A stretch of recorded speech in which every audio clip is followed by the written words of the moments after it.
اعوذ باللہ من الشیطان الرجیم بسم اللہ الرحمن الرحیم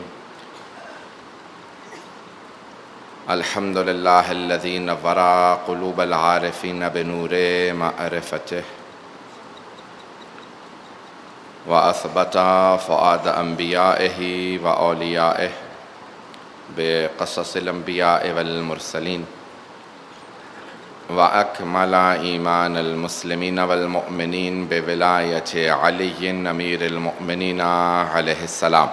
اللهم صل على محمد وآل محمد وعجل فرجه. والصلاة والسلام والتحية والإكرام على أفضل الموجودات العبد المؤيد والرسول المسدد المصطفى الأمجد المحمود الأحمد أعني أبا القاسم محمد. اللهم صل على محمد وآل محمد وعجل فرجه.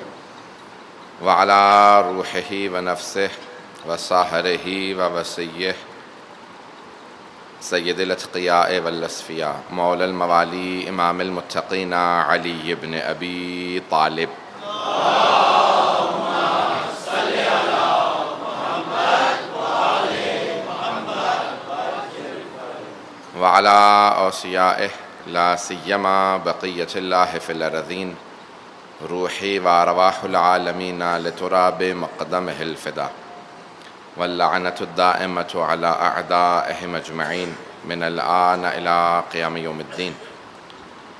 أما بعد فقد قال الله الحكيم في كتابه الكريم بسم الله الرحمن الرحيم إن هذا القرآن يهدي للتي هي أقوم ويبشر المؤمنين الذين يعملون الصالحات أن لهم أجرا كبيرا. صدق الله العلي العظيم. صلوات.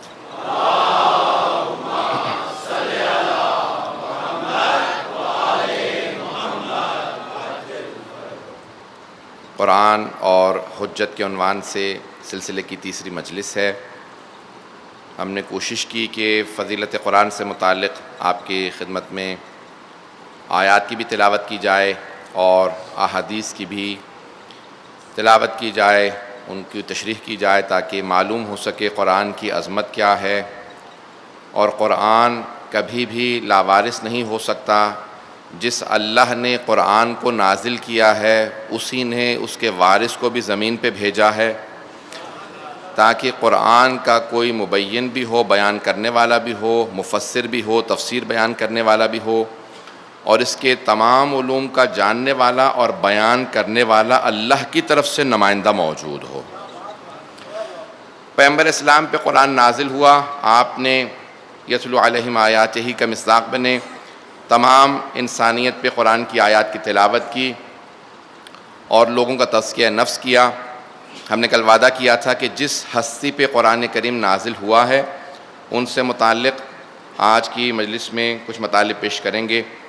سورہ حشر کے اندر آیت ہے کہ اللہ سبحانہ و تعالیٰ کہتا ہے کہ لو انزلنا ھذا القرآن علی جبل لرأیتہ خاشعا متصدعا من خشیۃ اللہ. اگر ہم اس قرآن کو پہاڑ پہ بھی نازل کر دیتے تو وہ خاشع ہو جاتا، جھک جاتا، متصدعا من خشیۃ اللہ، ٹوٹ جاتا اللہ کی خشیت سے، یعنی پہاڑ بھی ریزہ ریزہ ہو جاتا اگر اس پہ قرآن نازل ہو جاتا. پہاڑ کی سختی سب جانتے ہیں کہ پہاڑ کتنا سخت ہوتا ہے. اب کسی کا دل اتنا مضبوط ہونا چاہیے جو فیض الہی کو لے بھی سکے اور آگے پہنچا بھی سکے. اب اتنا مضبوط قلب ہونا چاہیے. ایک حدیث معصوم تھی کہ المؤمن کالجبل الراسخ، کالجبل الراسخ، مومن ایک گڑے ہوئے پہاڑ کی مانند ہوتا ہے. جتنے بھی پہاڑ کے اوپر سیلاب آ جائیں، آندھیاں طوفان چلیں، مومن اپنی جگہ پہ قائم رہتا ہے، کبھی اس کا ایمان متزلزل نہیں ہوتا. جب مومن کا یہ عالم ہے تو جس نے ایمان عطا کیا ہے اس نبی کا مقام کیا ہوگا. تو اب حبیب خدا بہت بڑی ہستی کا نام ہے، کتاب کا نام ہے ولایت تکوینی. بہت سے لوگ حوالے مانگتے ہیں اس لیے میں جلدی کچھ حوالے دیتا چلا جاؤں گا. آیت اللہ حسن زادہ عاملی کی کتاب ہے، صفحہ نمبر 17 پہ امام حسن مجتبیٰ علیہ الصلوۃ والسلام سے روایت.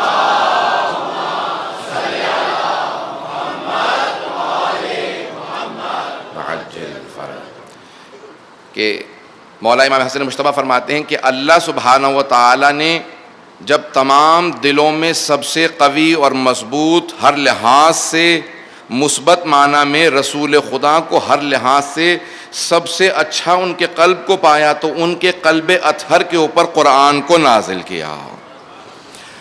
اب یہ امام حسن مجتبیٰ نے فرمایا کہ رسول خدا کا اللہ نے پہلے سے چن لیا، محمد و آل محمد کو، چہاردہ معصومین کو پہلے سے چن لیا. تو بعض لوگ اعتراض کرتے ہیں جب اللہ نے پہلے ہی سے چن لیا تھا تو پھر دوسروں کا کوئی مقابلہ ہی نہیں ہے، اللہ نے ان کو پہلے سے خاص بنا دیا اور کسی کی اہمیت نہیں ہے کہ کسی کو اللہ نے وہ مقام دیا ہی نہیں، وہ توفیق دی ہی نہیں، وہ اس نے عطا ہی نہیں کیا، مقام ہبہ نہیں کیا جو آل محمد کو کیا، محمد و آل محمد کو کیا. بہت سے جوابات علماء نے دیے ہیں، میں اس کی تفصیل میں نہیں جاؤں گا، صرف ایک اشارہ کرتے ہوئے آگے بڑھ جاؤں گا.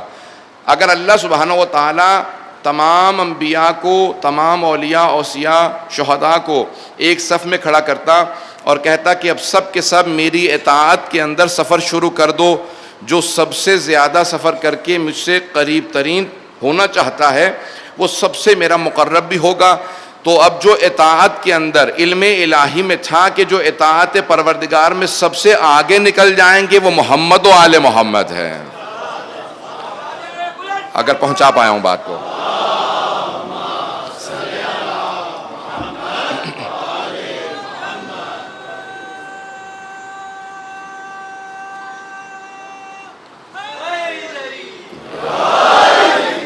جو اطاعت پروردگار میں سب سے آگے چلے جاتے، جو سب سے سبقت لے جاتے، جو سب سے زیادہ مقام پاتے وہ یہی محمد و آل محمد ہوتے. اللہ کے علم میں تھا کہ یہ سب سے زیادہ آگے ہیں، اس نے خلق کیا تھا، وہ جانتا تھا ان سے بہتر کوئی نہیں ہے. اس نے وہ تمام کی تمام برگزیدہ ہستیوں کو پہلے سے خلق کرنے کے بعد وہ تمام صفات دی کہ جو اس کے حجت قرار پاتے، کہ وہ دلیل کے طور پہ کہتا کہ خطا نہ کرنا، کوئی میری مخالفت نہ کرنا، میں ان کا خالق ہوں، جن 14 کو تم دیکھ رہے ہو یہ ایسے ہیں تو بنانے والا کیسا ہوگا.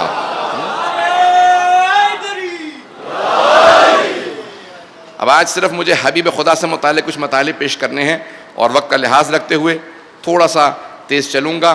آپ حضرات جس محبت سے سن رہے ہیں، جس طرح سے میں دیکھ رہا ہوں کہ لوگ آ رہے ہیں، انشاءاللہ ساتھ دیں گے. اللہ نے قرآن کے اندر انبیاء کو جب خطاب کیا ہے، لوگوں سے، مومنین سے بھی جب خطاب کیا تو کہا یا ایھا الذین آمنو، اے ایمان والو، یا ایھا الناس، اگر ایمان نہیں رکھتے تو کہا اے لوگو، یا بنی آدم، سب کو مخاطب کیا، کوئی نہ کوئی لقب دیا. انبیاء سے جب کلام کیا تو کہا کہ یا آدم اسکن انت وزوجک الجنۃ وکلا منھا حیث شئتم رغداً. اب تفصیل ہے، میں سب آیات کی تلاوت یہاں پہ نہیں کروں گا، صرف اشارہ کروں گا.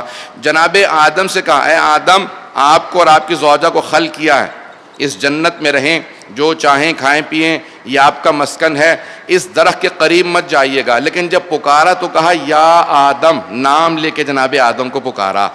اور جب جناب نوح نے اپنے بیٹے سے متعلق کہا نا، جب اللہ نے کہہ دیا کہ یا نوح انہ عمل غیر صالح، یہ تمہارا بیٹا عمل صالح انجام نہیں دے رہا، یہ برائی کی طرف جا رہا ہے، میری نافرمانی کر رہا ہے، تم میرے نمائندے ہو، تمہاری نافرمانی کر رہا ہے.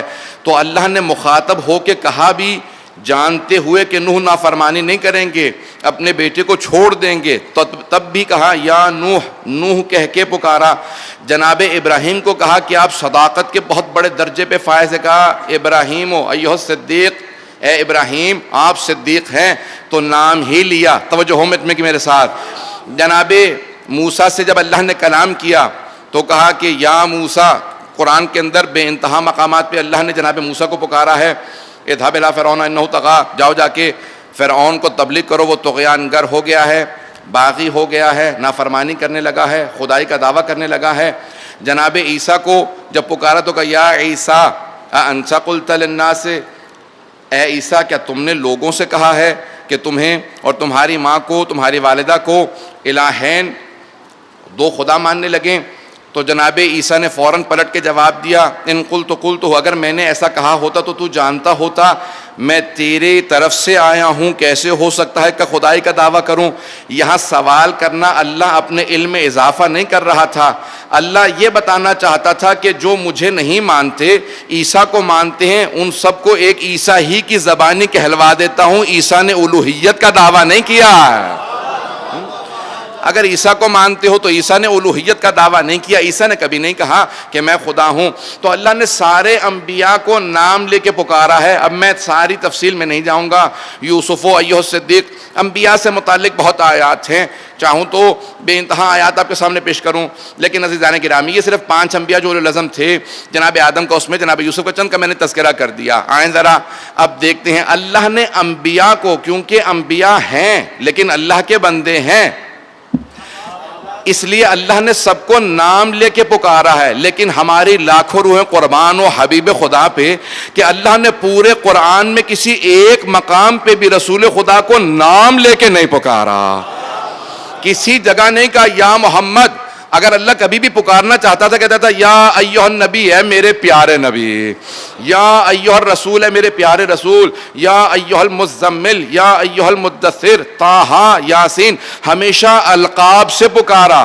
عزیزان گرامی جب انسان کسی سے محبت کا، تعظیم کا اظہار کرتا ہے نا تو نام نہیں لیتا۔ امیر المومنین نے فرمایا باپ کا حق یہ ہے کہ کبھی باپ کو نام سے نہ پکارو، یہ محبت کا، تعظیم دونوں کا اظہار ہے۔ اللہ نے اپنے حبیب کا ساری مخلوقات میں جب تعارف کروایا تو کہا دیکھو میں خالق ہو کے اتنی محبت کا اظہار کر رہا ہوں، میں نے اتنی عظمت دی اپنے حبیب کو کہ میں نے کبھی قرآن کے اندر اپنے حبیب کو ان کے نام سے نہیں پکارا۔ خبردار میرے حبیب کو کبھی نام سے نہ پکارنا، ہمیشہ یا رسول اللہ کہہ کے خطاب کرنا۔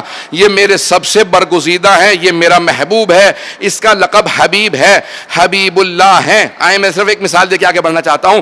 جناب ابراہیم بھی اللہ کے دوست ہیں، خلیل اللہ ہیں، رسول خدا بھی اللہ کے دوست ہیں، حبیب اللہ ہیں، لیکن ایک فرق کے ساتھ، خلیل اللہ اس دوست کو کہا جاتا ہے جو دوست سے زیادہ محبت کرتا ہو، اور حبیب اللہ اس دوست کو کہا جاتا ہے جو دوست جس سے دوست زیادہ محبت کرتا ہو۔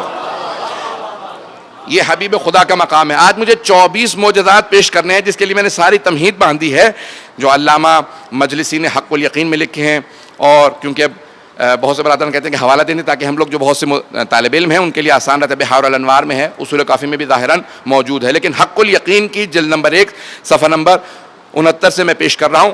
بدن رسول خدا سے متعلق اللہ نے جتنی رسول خدا کی تعظیم بتائی ہے، اب کیا ہیں رسول خدا جن کے قلب اطہر پہ قرآن نازل ہو رہا ہے، کتنا وجود مقدس پاک و پاکیزہ ہے کہ ان کے قلب مطہر پہ اللہ نے قرآن کو نازل۔ سننا چاہ رہے ہیں سب لوگ؟ اب علماء نے، رسول خدا نے 1000 سے زیادہ معجزات دکھائے ہیں، لیکن 24 معجزات جسد مطہر میں رسول خدا کے پائے جاتے تھے۔ آپ کے جسم مبارک میں 24 معجزات پائے جاتے تھے۔ اب میں سارے معجزات پیش نہیں کر پاؤں گا، جہاں تک حافظہ بھی کام کرے گا اور آپ ساتھ دیں گے میں وہ معجزات پیش کرنا چاہتا ہوں۔ اگر سننا پسند فرمائیں گے تو بآواز بلند صلوات پڑھیں محمد۔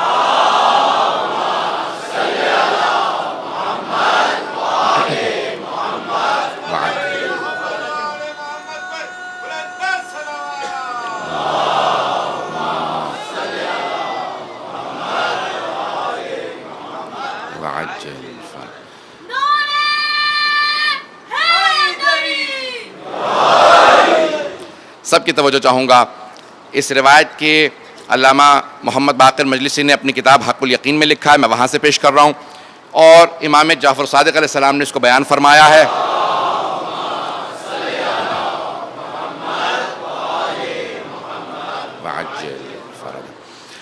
جسد مطہر میں رسول خدا کے جو معجزات تھے کہ جسم مبارک کیسا تھا، اگر آج اسی کو واضح کر سکوں کہ پیغمبر اسلام کس مقدس ہستی کا نام ہے۔ امام فرماتے ہیں کہ بلند قامت سے بلند قامت آدمی جتنا بھی قد لمبا ہوتا تھا، جب پیغمبر کی بارگاہ میں آتا تھا تو سر سے لے کے گردن تک چھوٹا نظر آتا تھا۔ خالق کو یہ منظور نہیں تھا کہ کوئی محمد سے بالاتر نظر آئے۔ معجزات کو اسی محبت سے سنیے گا جس طرح سے آپ سن رہے ہیں، میں پورے کوشش کروں گا کہ اچھے انداز سے پیش کر پاؤں، حبیب خدا کی بارگاہ میں اچھی طرح سے ہم اپنا نذرانہ عقیدت پیش کر سکیں۔ قرآن اور حجت، میں نے کہا تھا خود حبیب خدا حجت بھی ہیں، اور جن کے قلب مطہر پہ قرآن نازل ہوا ہے وہ وجود مقدس بھی ہیں۔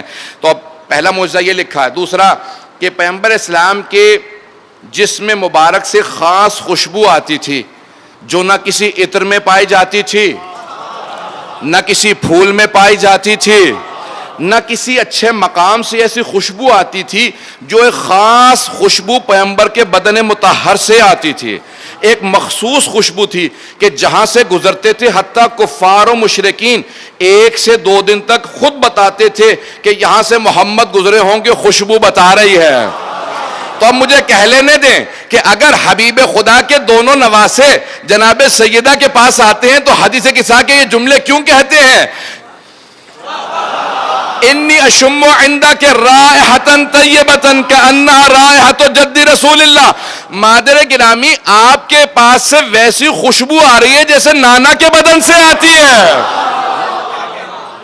تو ایک مخصوص خوشبو تھی جسد مطہر کے اندر، پیغمبر اسلام کے جسم میں خاص خوشبو تھی کہ جب آپ کا پسینہ بھی بہتا تھا تو لوگ صاف کر لیتے تھے، صحابہ تبرکن پسینہ لے جایا کرتے تھے۔ میں کہہ گیا ہوں، اگر کوئی آپ کو تبرک کا منکر ملے نا پاکستان میں، اسے بتا دیجئے گا صحابہ بھی تبرک کو مانتے تھے۔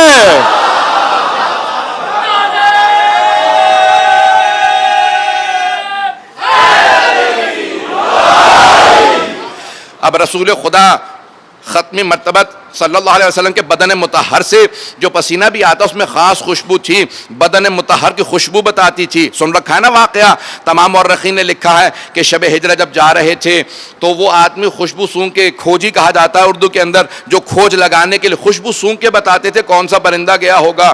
زمین پہ آثار دیکھ کے اس نے غار کے دہانے تک پہنچا دیا تھا۔ تفصیل کا وقت نہیں ہے، بہت تیزی سے چلنا چاہتا ہوں تاکہ معجزات کو پیش کر سکوں۔ تو حبیب خدا کے جسم سے خاص خوشبو آتی تھی۔ آواز سب کے لیے مناسب ہے؟ عزیزان گرامی، رسول خدا کا ایک معجزہ یہ تھا کہ بعض اوقات آپ کچی زمین پہ، مٹی پہ، ریت پہ قدم مبارک رکھتے تھے، نشان نہیں بنتا تھا، اور بعض اوقات چٹانوں پہ قدم رکھتے جاتے تھے، نشان بنتے جاتے تھے۔ تو معصوم فرماتے یہ ہیں کہ پیغمبر اسلام کو پورا اختیار تھا کہ کس زمین پہ اپنے قدم مبارک کے آثار رکھیں اور کہاں آثار نہ رکھیں۔ جسے پتھر پہ، زمین پہ، مٹی پہ، ریت پہ اختیار ہے، اسے دلوں پہ کیسے اختیار نہیں ہے؟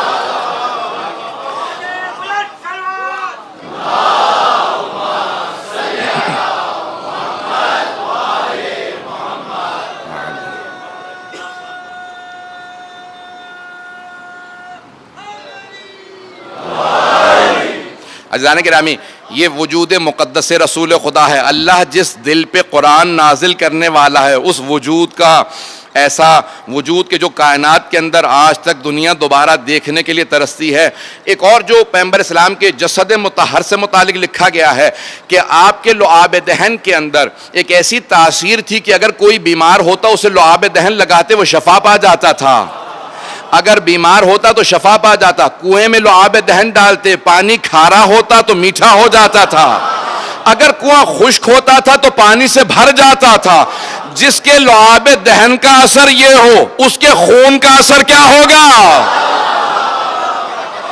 کہ جناب ختمی مرتبت کا وجود مقدس ہے۔ جب حبیب خدا ہیں، حبیب خدا کے جسم کے معجزات کو پیش کر رہا ہوں کہ ایسا جسم ہے۔ بہت بڑے بڑے مورخین نے جو لکھے ہیں الفاظ یہ میں پیش کر رہا ہوں، دوبارہ کہہ دوں گا، حق الیقین سے پیش کر رہا ہوں۔ جسد مطہر کیسا ہے؟ تو کہا کہ جناب رسول خدا کے آثار میں، جسم کے معجزات میں ایک خصوصیت یہ تھی، آپ کی پیشانی سے ہمیشہ نور نکلتا رہتا تھا۔ اور امہات المومنین کہتی ہیں کہ اگر دن میں ہم سے سوئی کھو جاتی تھی تو ہم رات کا انتظار کرتے تھے۔ دن میں سورج نکلا ہوتا ہے، رات میں تاریکی ہوتی ہے، اگر دن میں سوئی کھو گئی تو رات میں کیسے ملے گی؟ لیکن امہات المؤمنین کہتی ہیں کہ کیونکہ رات میں ختمی مرتبت گھر میں تشریف لاتے تھے، ان کی پیشانی سے ایسا نور نکلتا تھا کہ وہ سوئی جو دن میں نہیں ملتی تھی، پیغمبر کی پیشانی سے، ان کی پیشانی کے نور سے رات میں مل جایا کرتی تھی۔ اگر بات کو پہنچا پا رہا ہوں، کہا جسم مبارک سے، جسد مطہر سے خاص نور نکلتا تھا کہ جب پیغمبر آرام فرماتے تھے، سوتے تھے، پورے جسم پہ چادر لے لیتے تھے. آپ ہمیشہ نعتیں سنتے رہتے ہیں نا، اے کالی کملی والے تجھ پہ لاکھوں سلام. پیغمبر ہمیشہ کالے رنگ کی عبا لیا کرتے تھے، جب سوتے تھے پورا بدن ڈھانپ لیا کرتے تھے، لیکن پھر بھی ایک نور چھن چھن کے نکلتا رہتا تھا. یہ رسول خدا کے جسم کا معجزہ تھا کہ لوگ دیکھ کے بتاتے تھے یہ محمد سو رہے ہیں. جب سب سو رہے ہوتے تھے تو لوگ دیکھ کے بتا دیتے تھے یہ رسول خدا سو رہے ہیں، یہ محمد مصطفیٰ سو رہے ہیں، کیونکہ چادر سے بھی چھن چھن کے نور باہر نکلتا رہتا تھا. تو مجھے کہہ لینے دے، اگر شب ہجرت پیغمبر اسلام کو کسی کو اپنے بستر پہ سلانا ہو،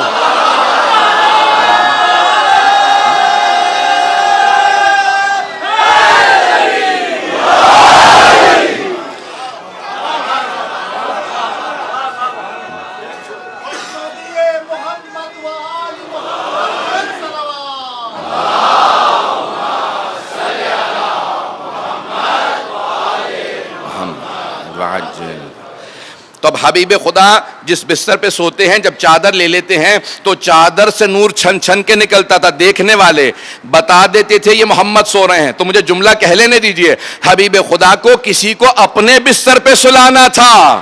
تو اب حبیب خدا نے کسی ایسے کو بلایا جس کے نور میں پیغمبر اسلام کے نور سے 19-20 کا فرق نہیں تھا، کیونکہ دیکھنے والے اپنے نہیں تھے، مشرکین تھے.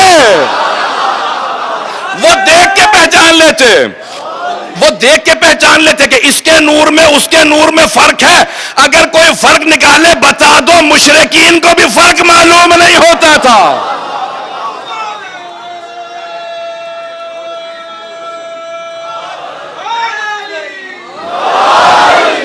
بس میں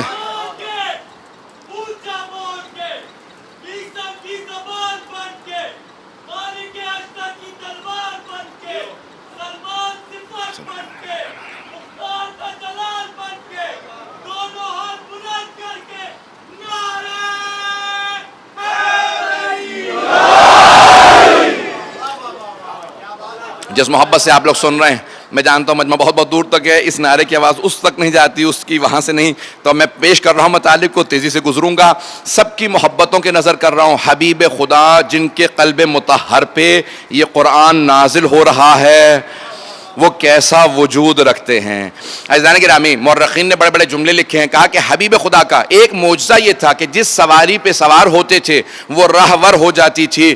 علامہ محمد باقر مجلسی نے لکھا کہ وہ پھر سواری چاہے اونٹ ہو، اونٹنی ہو، گھوڑا ہو، وہ پھر بوڑھا نہیں ہوتا تھا، ہمیشہ جوان رہتا تھا. اب کوئی اعتراض نہ کرے کہ رسول خدا کے ذوالجناح پہ حسین ابن علی کربلا کیسے گئے. کہ بہت سے لوگ کہہ دیتے ہیں نا کہ گھوڑے کی 35-40 سال ہوتی ہے، سن ہوتا ہے، عمر ہوتی ہے، زیادہ نہیں ہوتی. تو عزیزان گرامی، پیغمبر کا معجزہ یہ تھا، سواری بوڑھی نہیں ہوتی تھی. اگر میں بہت تیزی سے گزر رہا ہوں تو معجزات ہیں جسد مطہر سے. آپ جب سنگریزے ہاتھوں پہ اٹھاتے تھے، پتھروں کو ہاتھ میں لیتے تھے تو وہ سنگریزے تسبیح کرنے لگتے تھے. سنگریزے کہتے تھے سبحان اللہ والحمد للہ ولا الہ الا اللہ واللہ اکبر. تو سنگریزے پتھر جب پیغمبر ہاتھوں پہ اٹھاتے، ہاتھ پہ رکھتے تو وہ تسبیح کرنے لگتے تھے. کچھ دیر کے لیے سنگریزہ حبیب خدا کے ہاتھوں پہ آئے تو اتنا ناز کرے کہ بلند آواز سے تسبیح کرنے لگے. اور وہ جو علی اور اولاد علی پلے ہی پیغمبر کے ہاتھوں پہ ہے.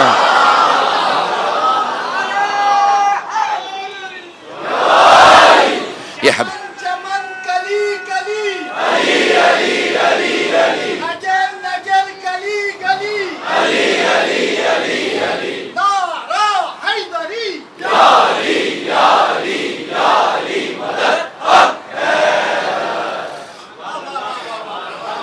تو اب حبیب خدا کے ہاتھوں پہ سنگریزہ آئے تو تسبیح کرنے لگے. تصور کیجئے جنہیں پالا ہوگا ان کا مقام کیسا ہوگا.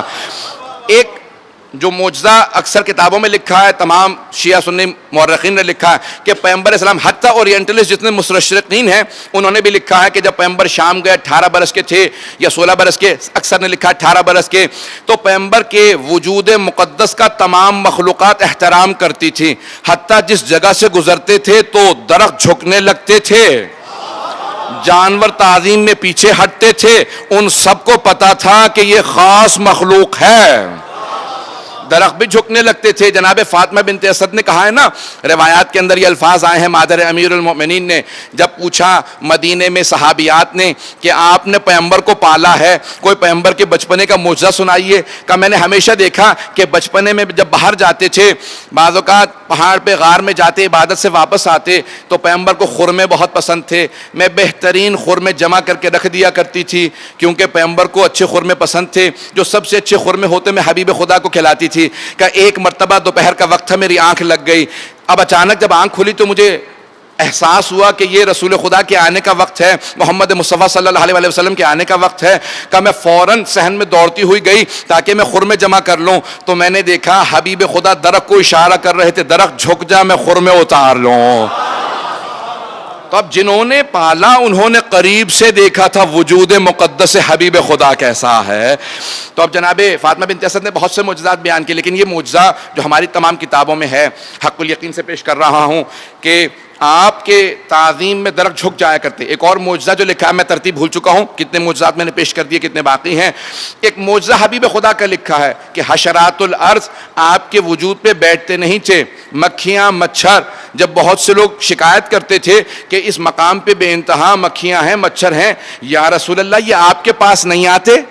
ہم سب کو تنگ کر رہے ہیں، توجہ ہے یا نہیں ہے؟ ہم سب کو یہ مکھیاں مچھر بہت تنگ کر رہے ہیں، اتنے حشرات کیڑے مکوڑے بہت زیادہ ہیں، لیکن آپ کے قریب نہیں آتے۔ تو پیغمبر نے مسکرا کے کہا نہیں، میرے چاروں طرف ایک حصار ہے جس وجہ سے یہ میرے قریب نہیں آتے۔ اللہ نے ان حشرات کو مجھ سے دور رکھا ہے، جس حبیب سے اللہ نے حشرات کو بھی دور رکھا ہو کہ میرے حبیب کو اذیت نہ ہو۔ عزیزان گرامی، کہ ان کے سر سے کوئی پرندہ نہیں گزرتا تھا، ہمیشہ سر پہ ایک ابر رہا کرتا تھا۔ میں بہت تیزی سے چل رہا ہوں کہ ایک بادل، ایک ابر رہا کرتا تھا۔ اللہ کو یہ منظور نہیں تھا، رسول خدا کے خالق کو یہ منظور نہیں تھا کہ ان کا سایہ نظر آئے، کسی کے ان کے سائے پہ پاؤں آ جائے۔ بنانے والے کو اتنا منظور نہیں تھا کہ ان کا سایہ ہو، کسی کا سائے پہ پاؤں آ جائے۔ اب اگر رسول خدا کسی نواسے کو اپنے دوش پہ سوار کریں تو خالق کی اجازت تھی نا نواسوں کو سوار کر لیجئے، اتنی محبت تھی کہ خالق نے اجازت دی دونوں کو سوار کر لیجئے۔ ان دونوں کا مقام ایسا ہے کہ حبیب خدا کی آغوش میں بھی رہیں اور دوش پہ بھی رہیں۔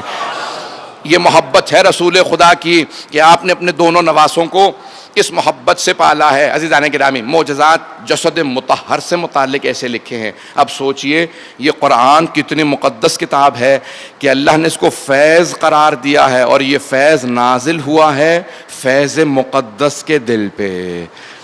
اب قرآن کی تعظیم اور اہمیت بڑھ رہی ہے نظروں کے اندر کہ وہ حبیب خدا، اللہ نے انہیں چنا کہ میں یہ قرآن اپنے اس حبیب کو دوں گا جس کے یہ معجزات ہیں، جن کے ایسے معجزات ہیں۔ معجزات اور بھی بہت سے ذہن میں ہیں، میں اور معجزات اس وقت پیش نہیں کر سکتا، لیکن آئیے دو چار جملے اور پیش کروں گا رسول خدا کی ذات گرامی پہ باواز بلند صلوات پڑھیں۔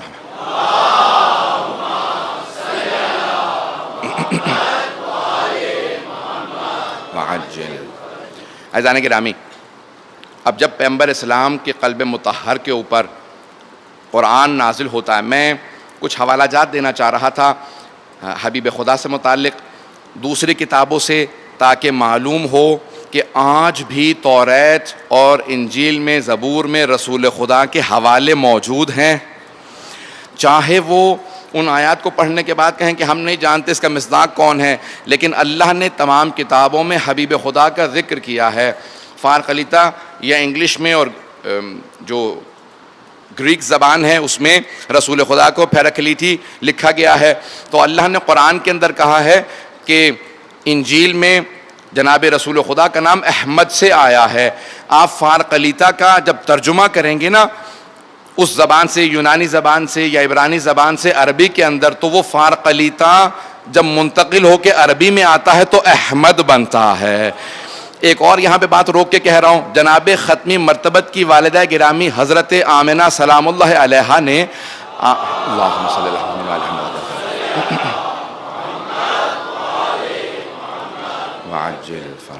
آپ کا نام احمد رکھا. تو اب عزیزان گرامی دادا نے نام محمد رکھا تھا اور ماں نے نام احمد رکھا تھا. اللہ نے دونوں ناموں کو قبول کیا. کہ محمد کا نام یہ جنت کے دروازے پہ لکھا ہے اور آسمانوں میں اور تمام دوسری کتابوں میں احمد رکھا ہے. اب یا تو یہ دونوں جانتے تھے کہ ان کتابوں میں یہ نام ہے, یہ نام رکھنا ہے, یا اللہ نے ایسی کوئی وحی نازل کی تھی جو انہیں بتا دیا تھا کہ یہی نام رکھنا. مجھے نہیں معلوم دونوں میں سے کون سا صحیح ہے. جو بھی صحیح ہو, اس بات کو اللہ واضح کر دیتا کہ ان دونوں کا مقام عام لوگوں جیسا نہیں تھا. جناب آمنہ سلام اللہ علیہا عام بی بی نہیں تھی, یہ مادر رسول خدا ہے. تو اب یہ اتنی پاک و پاکیزہ بی بی تھیں کہ جن کے ہاں تمام آلائشوں سے پاک ایک ہستی کا وجود آنے والا تھا. اور جب جناب عبد المطلب نے کہا بھی تھا جناب آمنہ سے کہ آمنہ اس بچے کو اپنے سے کچھ دیر دور رکھنے کی ضرورت ہے, کیونکہ ہر انسان جو شر رکھتا ہے اپنے دل کے اندر وہ اس کے خون کا پیاسا اسے قتل کر دینا چاہتا ہے, کیونکہ شیطان جانتا ہے کہ یہی پوری دنیا میں ہدایت پھیلائے گا. تو جناب آمنہ نے کہا کہ میں اپنے دل سے اس کی محبت کو نکال نہیں سکتی. ایک ماں کی جتنی اولاد سے محبت ہوتی ہے اس سے کئی گنا زیادہ میرے دل میں اس کی محبت ہے. میں اگر دیکھوں نا تو میرا دل تڑپنے لگتا ہے, نگاہیں اسے تلاش کرنے لگتی ہیں. تو حضرت عبد المطلب نے ایک ہی جملہ کہا اے آمنہ یہ صرف آپ کی نہیں پوری کائنات کے دلوں میں گھر کرنے کے لیے آیا ہے. اب جو دادا جانتے ہوں کہ مستقبل کیا ہے, عزیزان گرامی کبھی بھی شک نہ کیجئے کہ حبیب خدا نہیں جانتے تھے کہ ان کا مستقبل کیا ہے. جن کے والد والدہ دادا چچا جانتے ہیں ان کا مقام کیا ہے. سن رہے ہیں, آگے بڑھوں گا, بات کو بڑھاؤں گا. اب بات کو میں آگے ایک مرحلے میں لے کے جانا چاہتا ہوں کہ رسول خدا کے قلب مطہر پہ قرآن نازل ہو رہا ہے. اور یہ قرآن میں چند حوالے دینا چاہ رہا ہوں. 2 حوالے اگر جلدی جلدی پیش کر دوں تو سب اس بات کو انشاءاللہ اپنے پلے سے باندھ لیں گے. زبور کے اندر ابھی اگر آپ دیکھیں گے نا تو موجودہ جب کہتے ہیں نا انگلش میں بائبل, تو اس میں تینوں کتابیں موجود ہیں, توریت, زبور اور انجیل. انگلش میں توریت کو اولڈ ٹیسٹمنٹ کہا جاتا ہے, عہد قدیم, اور انجیل کو نیو ٹیسٹمنٹ کہا جاتا ہے, عہد جدید, اور زبور کو سامس کہا جاتا ہے. تو اب یہ تینوں کتابیں بائبل میں موجود ہیں. بعض افراد سمجھتے ہیں کہ بائبل صرف انجیل کا نام ہے, بلکہ تینوں کتابوں کا نام بائبل ہے, لیکن اس میں عہد جدید جو ہے وہ انجیل ہے. اب آئیے جانے گرامی میں پیش کروں آپ کے سامنے کہ انجیل سے متعلق اور زبور سے متعلق ایک ایک حوالہ دینا چاہتا ہوں. اگر سننا پسند پروائیں گے تو رسول خدا اور ان کی آل پہ باوجہ بلند صلوات.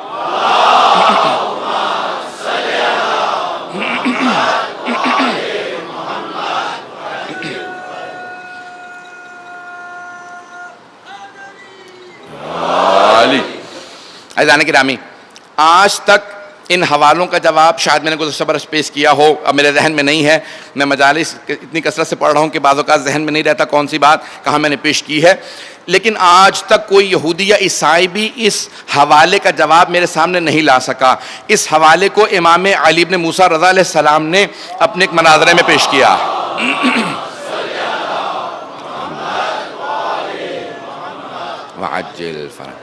ایک اپنے مناظرے میں پیش کیا ہے یہودیوں کے سامنے کہ جب آپ نے یہودیوں سے مناظرہ کیا تو آپ نے کہا کہ تم رسول خدا کو کیوں نہیں مانتے, بلکہ حضرت موسیٰ کے بعد والے سارے انبیاء کو کیوں نہیں مانتے. تو ان سب نے کہا کہ بعد والوں نے ویسے معجزات نہیں دکھائے جیسے جناب موسیٰ نے دکھائے تھے. تو آپ نے کہا حضرت موسیٰ کے 2 معجزات ہیں, ید بیضاء اور عصا اشتہا میں بدل جاتا تھا اور ہاتھ سے نور نکلتا تھا. کہا بعد والے انبیاء نے اس سے بھی بڑے بڑے معجزات دکھائے ہیں. کہا لیکن ہم نے وہ معجزات خود دیکھے نہیں ہیں, صرف سنے ہیں. تو کہا حضرت موسیٰ کے معجزات کیا تو نے خود دیکھے ہیں؟ تو اس نے کہا کہ نہیں ہم نے خود نہیں دیکھے, مستند کتابوں میں پڑھے ہیں. امام رضا نے کہا پھر اچھا جو تمہارے نزدیک کتاب مستند ہو اگر اس سے میں تمہیں حوالہ دوں اپنے رسول کی رسالت کا تو کیا تسلیم کرو گے؟ کہا ہاں مان لوں گا. کہا لیکن ہمارے نزدیک مستند ہو. امام نے کہا کتاب کا نام بتا جو سب سے زیادہ مستند ہے. اس نے کہا توریت ہمارے نزدیک سب سے زیادہ مستند ہے. امام نے کہا کتاب کو کھول, سورے کا نام میں بتاتا ہوں, آیات کی تلاوت میں کرتا ہوں, تم مجمع کو بتا دے. سورہ بھی درست ہے, ڈیٹرمنی سورے کا نام ہے, آیت نمبر 11 سے لے کے 19 تک کی امام نے تلاوت کی. وَتَجَلَّى رَبُّكَ, میں صرف آخری آیت کو پیش کروں گا. اللہ نے اپنی تجلی کو پیش کیا اللہ طور سینا پہلی آیت کے اندر ہے کہ طور سینا پہ، ماؤنٹ سینا انگریزی میں ترجمہ تھا، کہ طور سینا پہ، کہ بتاؤ یہ کس پہ وحی نازل ہوئی، کہ حضرت موسیٰ پہ، کہ اس کے بعد والی آیت میں ہے، آیات کے اندر ہے وعلی جبل السعیر، ماؤنٹ سائر، جبل سعیر پہ اللہ نے وحی نازل کی، کہ یہ کس پہ وحی نازل ہوئی، کہ ہم نہیں جانتے۔ امام فوراً عیسائیوں کی طرف پلٹے، کہ بتاؤ، میں بہت تیزی سے چل رہا ہوں، کہ عیسائیوں بتاؤ تمہارا عقیدہ جناب عیسیٰ سے متعلق کیا ہے؟ کہ ہمارا عقیدہ یہ ہے کہ جناب عیسیٰ پہ جبل سعیر پہ وحی نازل ہوئی تھی۔ کہا اے یہودیوں کتاب تمہاری ہے، لیکن عیسائیوں کے نبی عیسیٰ علیہ السلام کا وہاں حوالہ موجود ہے۔ اگلے حوالے کے اندر دیکھو، وعلی جبل فاران، جبل فاران مکے کے پہاڑی سلسلوں کا نام ہے جس میں غار حرا ہے، کہ غار حرا میں صرف محمد مصطفیٰ نے دعویٰ کیا ہے کہ مجھ پہ وحی نازل ہوئی ہے، کہ کتاب تمہاری ہے، تذکرہ ہمارے نبی کا ہے۔ تو آج بھی موجودہ توریت میں رسول خدا کا حوالہ موجود ہے۔ عزیزان کرام، اسی طرح سے بائبل کے اندر بھی پوری کتاب ہے بشارات عہدین کے نام سے، عہد قدیم اور عہد جدید، دونوں کے اندر ایک دو نہیں بلکہ متعدد حوالے موجود ہیں کہ جناب اسماعیل کی نسل سے آخری نبی آئے گا اور وہ مکے کی سرزمین پہ اعلان رسالت کرے گا، ہجرت کرنے کے بعد مدینہ تشریف لے جائے گا، آخری نبی آخری کتاب کو پوری امت تک پہنچائے گا، اور وہ قرآن یا وہ کتاب، قرآن کا لفظ بائبل میں موجود نہیں ہے لیکن وہ کتاب قیامت تک کے لیے اللہ کا ایک نشان رہے گی۔ آج ہمارے پاس وہ قرآن کریم موجود ہے جسے اللہ نے اپنے حبیب پہ نازل کیا، اور ہمارے پاس یہ زندہ معجزہ ہے۔ میں کل کے ایک جملے کو پھر دوبارہ دہراؤں گا اور تھوڑی سی وضاحت کر دوں گا۔ قرآن کو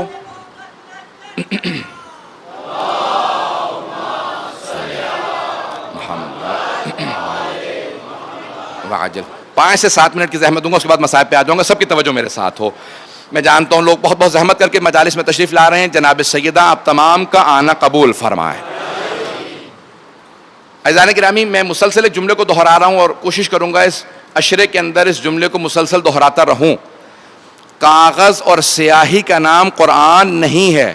جب آپ بعض اوقات قرآن کریم کو، اس مقدس کتاب کو اپنے ہاتھوں میں پکڑتے ہیں تو خدا نہ خواستہ اسے صرف کاغذ اور سیاہی نہ سمجھیں، یہ جو آپ کے ہاتھوں میں ہے یہی نور ہے، یہی معجزہ ہے، یہ ختمی مرتبت کا اعجاز ہے جو آپ کے ہاتھوں میں ہے۔ یہ صرف کاغذ و سیاہی نہیں ہے، یہ آپ پہ شاہد ہے، آپ کے لیے شفاعت کرے گا، آپ کے لیے گواہ بھی ہے اور آپ کے لیے معجزہ بھی ہے۔ اسے کاغذ و سیاہی نہ سمجھیں، اسی قرآن کو جب ہاتھوں میں لیں تو اللہ کا معجزہ اور نور سمجھ کے ہاتھوں میں لیں۔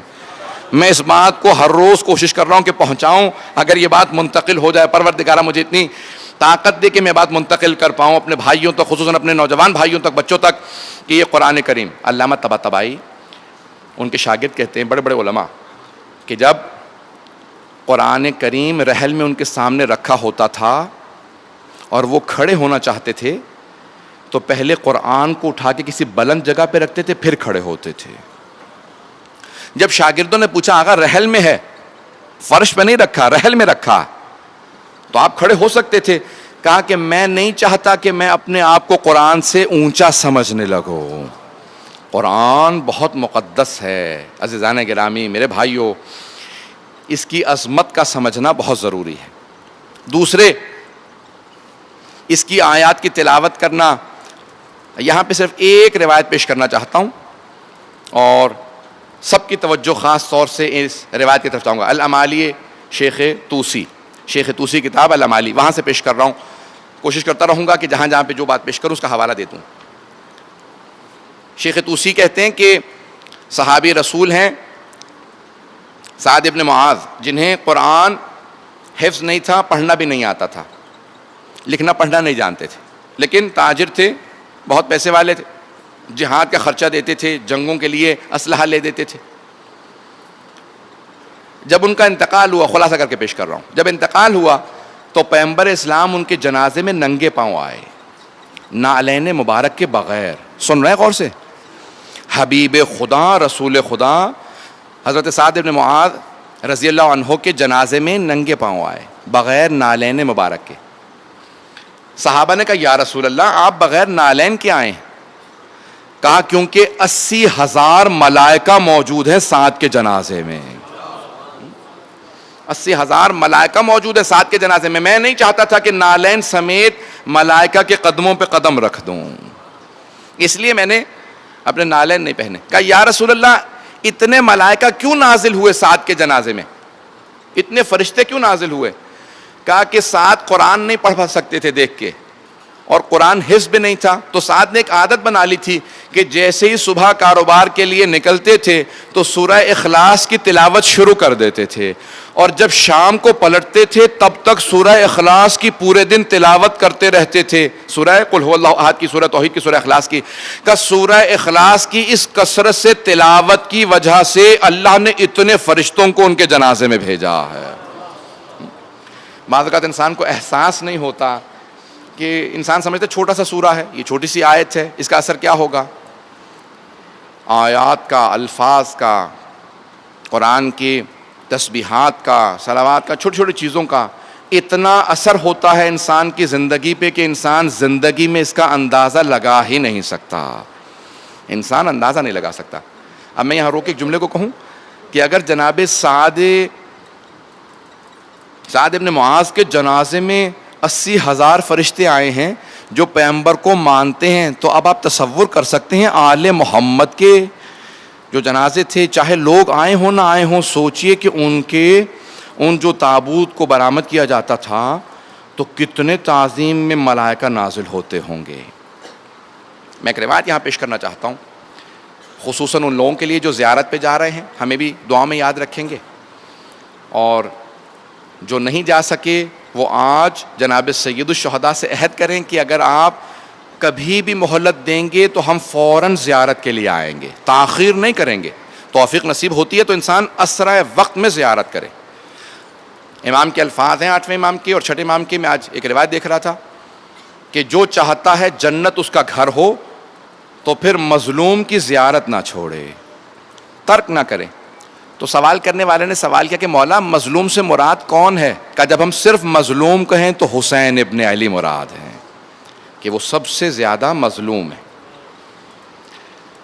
روایت کے الفاظ ہیں کہ جب جناب سید الشہداء نے کہا تھا نا حل من ناصر ینصرنا, تو اس وقت 70,000 فرشتے ایک حل من ناصرن پہ نازل ہوئے.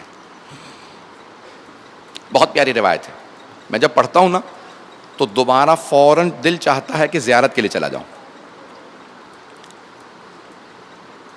کتاب کا حوالہ بھی بتا دیتا ہوں, کامل الزیارات میں بھی روایت موجود ہے اور خصائص الحسینیہ میں بھی موجود ہے, اور 6 امام سے روایت ہے. فرماتے ہیں امام جعفر الصادق علیہ الصلوۃ والسلام,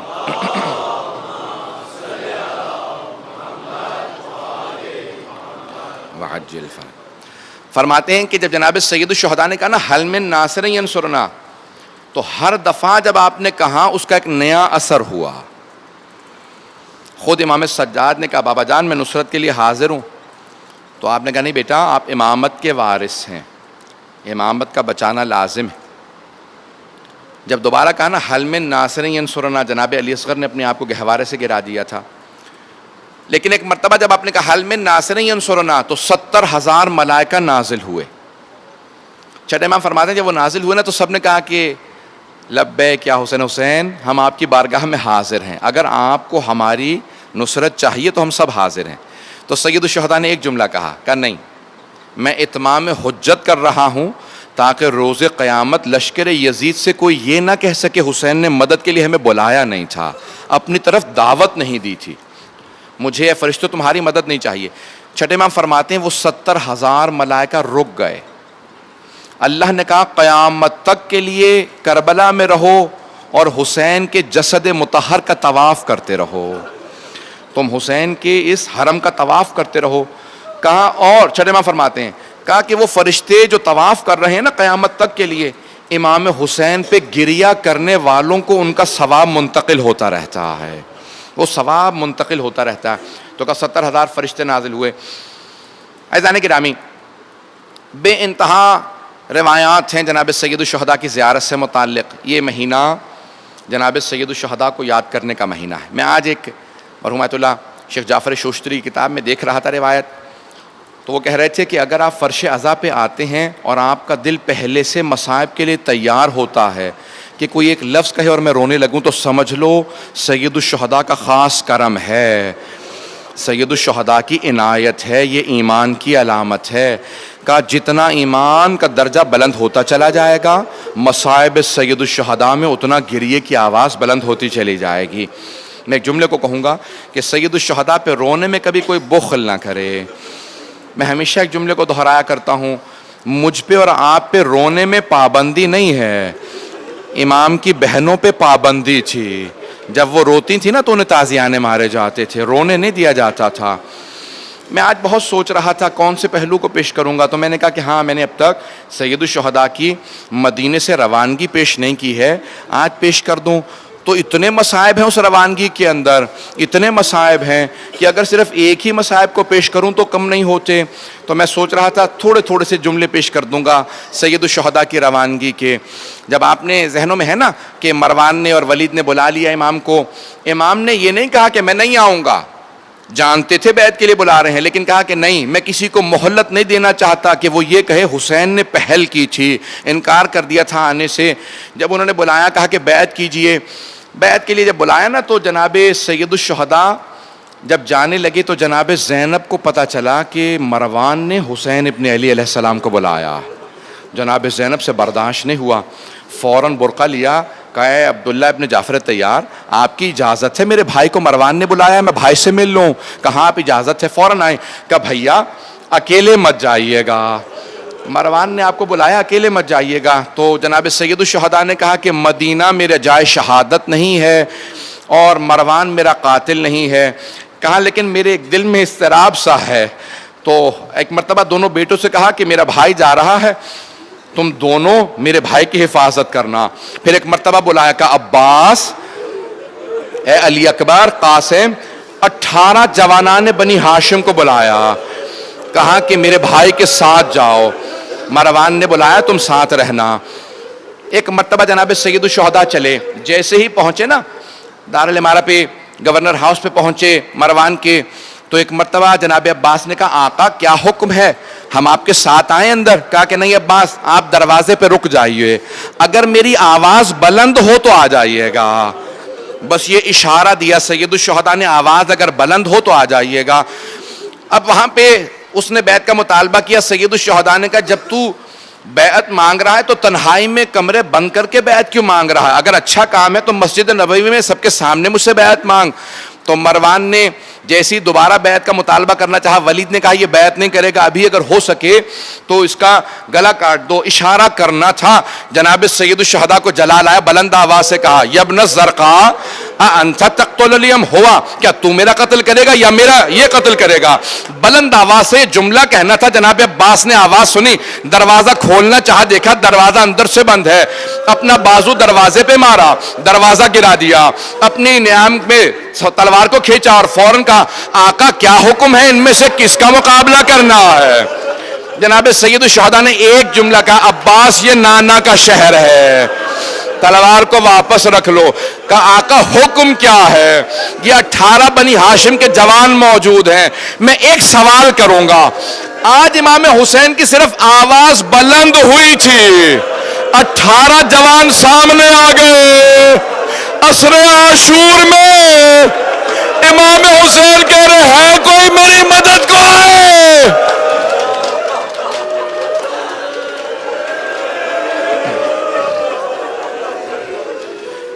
حل من ناصر ینصرنا، اے عباس آپ نے کیسے برداشت کیا ہوگا؟ حسین تنہا کھڑے، اے علی اکبر کیسے آپ کی غیرت نے برداشت کیا ہوگا؟ اجرکم اللہ۔ بس میں وقت نہیں ہے، میں تفصیل سے نہیں پیش کروں گا۔ جناب عباس نے جیسی سید الشہداء کو دیکھا کہ آقا چلیے ہم سب آپ کی پیروی کریں گے، میں نے ختم کر دیا۔ دوسرا مرحلہ سید الشہداء نے اعلان کر دیا یہ مجھے یہاں رہنے نہیں دیں گے، مسلسل بیعت کا مطالبہ کرتے رہیں گے۔ 28 رجب کو آپ نے اعلان کیا کہ میرا سفر شروع ہونے والا ہے۔ اب ہر آدمی تڑپ یہ رہا تھا میں ساتھ جانے والوں میں ہوں یا نہیں ہوں، ہر بچہ یہ کہتا تھا میں ساتھ جانا چاہتا ہوں. ہر جوان کہتا تھا میں ساتھ جانا چاہتا ہوں. بیویاں منتظر تھی کس کس کو ساتھ لے جائیں گے. پہنچ گئے نا آپ. کوئی چھوٹی سی بچی انتظار میں تھی. کسی کی بچی اگر بیمار ہو اجرکم اللہ، اجرکم اللہ. میں تفصیل سے نہیں پڑھوں گا، اشارے کرتے ہوئے آگے بڑھوں گا تاکہ مکمل کر دوں سارے مصائب کو. سنیں گے سید الشہداء نے بتا دیا.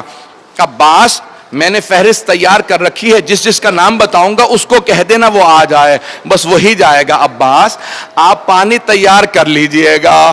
راوی کہتا ہے میں نے خود دیکھا جناب عباس پورا دن اونٹوں پہ پانی مسلسل مشکی سے بھر بھر کے لاتے رہے. کہا آقا اتنا پانی ساتھ رکھ لیا ہے کہ اگر ایک فوج بھی ہوگی تو پانی کم نہیں پڑے گا. بس بھئی بہت پانی لا. اچھا ہاں اچھا اہتمام ہو گیا. سید الشہداء ودا کرنے سب سے پہلے نانا کے روضے پہ گئے. خود ہی فرماتے ہیں الوقائع والحوادث میں، خود ہی فرماتے ہیں کہ گریا کرتے کرتے قبر مطہر پہ گر گئے. اور گرنے کے بعد کہا کہ نانا آپ کی امت مجھے آپ کے روضے سے جدا کر رہی ہے، میں آپ کے روضے کو چھوڑ کے جا رہا ہوں. مولا خود کہتے ہیں مجھے محسوس ہوا میرے نانا اٹھے مجھے سینے سے لگایا اور تفصیل سے بتایا اے حسین آپ اس سفر میں شہید کر دیے جائیں گے. تو مولا کہتے ہیں میں نے بس ایک سوال کیا، نانا میں آپ کے دین پہ سب کچھ قربان کر دوں گا. اگر آپ کا دین نہ بچا میرے پاس حبیب جیسے اصحاب موجود ہیں، پھر بھی دین نہ بچا تو علی اکبر جیسا بیٹا ہے، عباس جیسے بھائی ہیں، میں اپنی بھی جان دے دوں گا. نانا میری بہنوں سے متعلق کیا حکم ہے؟ تو ایک مرتبہ جناب رسول خدا نے کہا ان سب نے قیدی بننا ہے. تفصیل میں نہیں جا رہا، ان سب نے قیدی بننا. اچھا بس بھئی بہت تیزی سے آگے بڑھ رہا ہوں. پھر آئے امام کو معلوم ہوتا ہے جناب سیدہ کی قبر کہاں ہے، غیر معصوم نہیں جانتے. آئے ذرا میری طرف دیکھیے گا، آئے اس مقام پہ جہاں جناب سیدہ کی قبر مطہر تھی. علماء کہتے ہیں جیسے ایک چھوٹا بچہ ماں سے لپٹ کے روتا ہے نا، جناب سید الشہداء ویسے قبر سے لپٹے ہوئے تھے. بار بار کہتے تھے اماں مجھے آغوش میں لے لو، اماں آپ کی قبر سے جدا ہو رہا ہوں، اماں پھر میں قبر پہ واپس نہیں آ پاؤں گا. بس بھئی ماں سے ودا کیا. میں اپنے انداز سے پیش کر رہا ہوں، جناب سیدہ نے یہی کہا ہوگا نا حسین اپنے آپ کو تنہا نہ سمجھنا، میں کربلا تک ساتھ جاؤں گی. بیٹا میں آپ کی جائے شہادت کو اپنے بالوں سے صاف کروں گی. اجرکم اللہ. بس بھئی میں بہت تیزی سے گزرا تاکہ آخری مرحلے کو پیش کر پاؤں. عبداللہ ابن سنان محاربی کہتا ہے کہ میں خود اپنی آنکھوں سے دیکھنا چاہتا تھا کہ مدینے والے جان مدینہ کو رسول خدا کے نواسے کو کیسے ودا کرتے ہیں. کہا میں پہنچا. جب میں پہنچا حسین کے گھر پہ تو دیکھا حسین نے اپنے گھر کے دروازے کے سامنے مسند بچھا رکھی ہے اور خود مسند پہ بہت پیارے انداز سے تشریف فرما ہیں. قریب میں جناب عباس ابن علی کھڑے ہیں، دوسری طرف جناب علی اکبر ہیں. کہ جوانان بنی ہاشم کھڑے تھے. کہ اتنے میں ساری عماریاں سجا دی گئی تھی. جناب سید الشہداء جیسے اندر سے کوئی کنیز آواز دیتی تھی نا تو اس حساب سے آواز جوان کو دیتے تھے. اندر سے آواز آئی حسن مجتبیٰ کی بیوہ فروا آ رہی ہے. مولا نے کہا قاسم عبداللہ ذرا اپنی ماں کو سہارا دو. ایک نے گھٹنا زمین پہ رکھا، دوسرے نے ماں کو بازو پکڑ کے عماری پہ سوار کرا دیا. بس ایک مرتبہ عماری میں سوار کرایا، اندر سے آواز آئی دوبارہ کسی کی کہ لیلا آ رہی ہیں. جناب سید الشہداء نے فوراً کہا علی اکبر ذرا ماں کو سوار کرا دو. بیویوں کے نام آتے رہے. اتنے میں ایک مرتبہ کسی کنیز نے آواز دی علی کی بیٹی ام کلثوم آ رہی ہے. بس یہ سننا تھا. جناب عباس کو آواز دی، کہا عباس ذرا بہن کو سوار کرا دو. اگر میری طرف دیکھ سکے، علامہ ذیشان حیدر جوادی کتاب سے پیش کر رہا ہوں، وہ کہتے ہیں اتنے میں کسی کنیز نے آواز دی علی کی بیٹی زینب کبریٰ تشریف لا رہی ہے. راوی کہتا میں نے خود دیکھا حسین اپنی مسند سے کھڑے ہو گئے.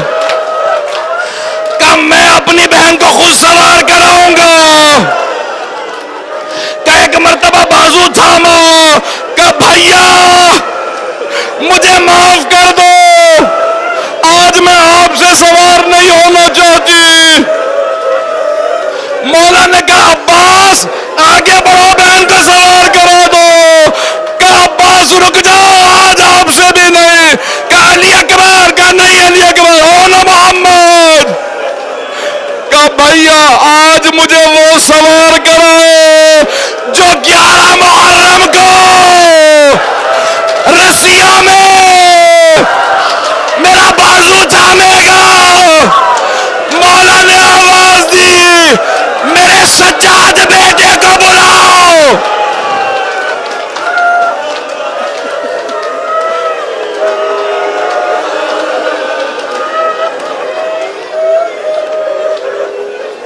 الا لعنت اللہ علی القوم الظالمین۔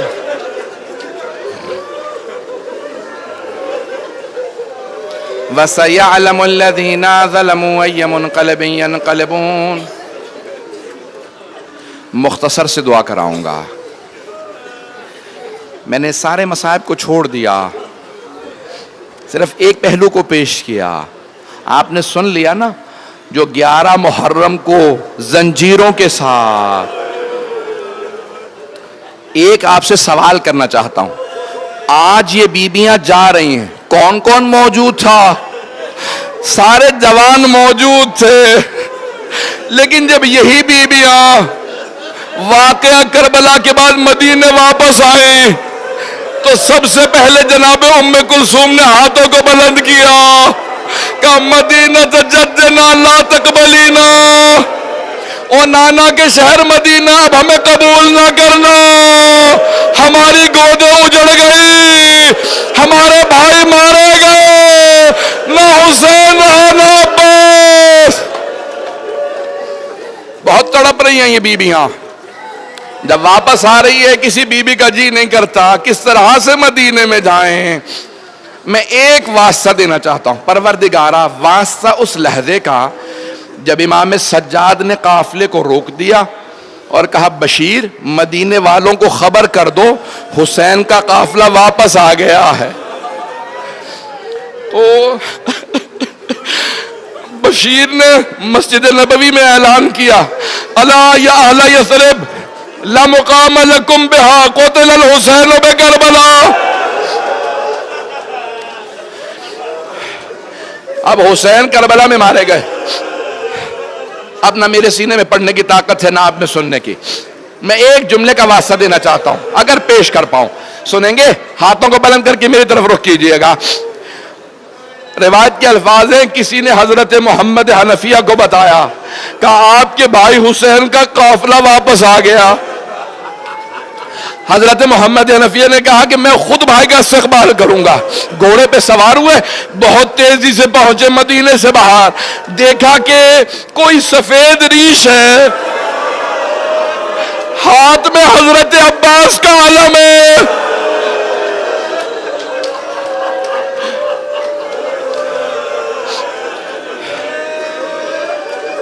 جناب محمد حنفیہ نے سوال کیا کہ این این اخی الحسین، میرا بھیا حسین کہاں ہے؟ تو انہوں نے جواب دیا کہ چچا جان قد قتل بکربلا۔ ترجمہ نہیں کروں گا، کہ چچا جان قد قتل بکربلا۔ کہا اتنا سب کچھ ہو گیا، عباس کہاں تھا؟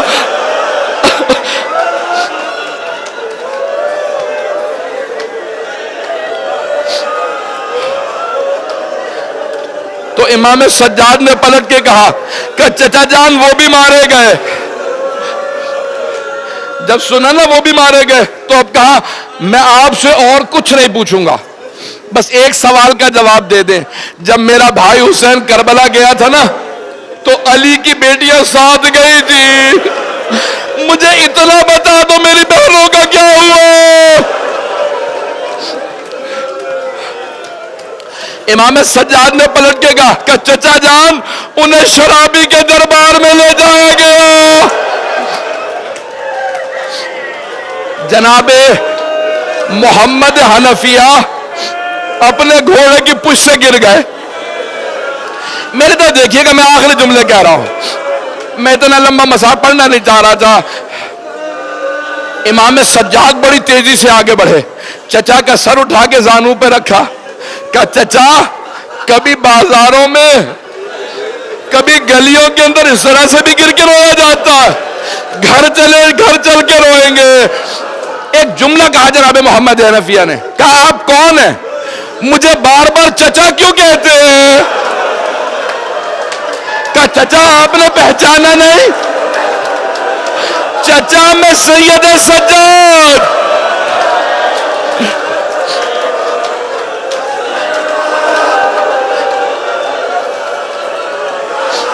کہا چچا میں سید سجاد. تو جناب محمد حنفیہ نے بس ایک سوال کیا, کہا سجاد آپ 24 برس کے جوان ہیں, آپ کی داڑھی سفید کیسے ہو گئی؟ کہا چچا آپ نے سنا زینب شرابی کے دربار میں آپ گھوڑے سے گر گئے, میں نے آنکھوں سے دیکھا.